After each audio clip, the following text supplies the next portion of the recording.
Hello বন্ধুরা, আশা করি আপনারা সবাই ভালো আছেন, সুস্থ আছেন। আমিও ভালো আছি। এখন যাচ্ছি রাধাকৃষ্ণ মন্দির। আমি অনেকবারই শেয়ার করছি আপনাদের সঙ্গে। তা সেখানে আজ প্রসাদ খাওয়ানো হবে, তা সেই প্রসাদ খেতে যাচ্ছি। ওখানে গিয়ে আপনাদের সঙ্গে শেয়ার করব।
ওখানে গিয়ে মন্দিরে আর ভিডিওটা শেষ করতে পারিনি, তা বাড়ি চলে এলাম। খুব গরমও যেমন পড়েছে, আর তেমনি খুব ভিড় হয়েছিল, প্রচণ্ড ভিড় হয়েছিল।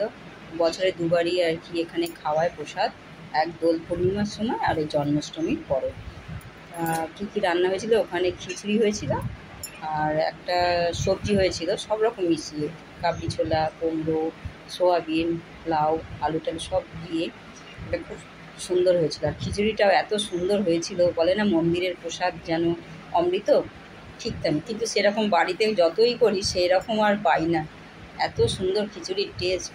আর পায়েস করেছিল আর চাটনি করেছিল। তা আমরা খেলাম, খেয়ে দিয়ে খুব ভিড় হয়েছিল, তাই জন্য আর ওখানে ভিডিওটা শেষ করতে পারলাম না। বাড়ি চলে এসে পাখার নিচেই বসলাম, ড্রেস ফ্রেস সব খুলে ফেললাম। তা সবাই ভালো থাকুন, সুস্থ থাকুন। অবশ্যই আপনারা আমাকে সাবস্ক্রাইব করবেন। আমি দেখাবো যেখানে যেখানে আমি ঘুরতে যাব, অবশ্যই আপনাদের সঙ্গে ভিডিও করব, শেয়ার করব। ভালো থাকুন।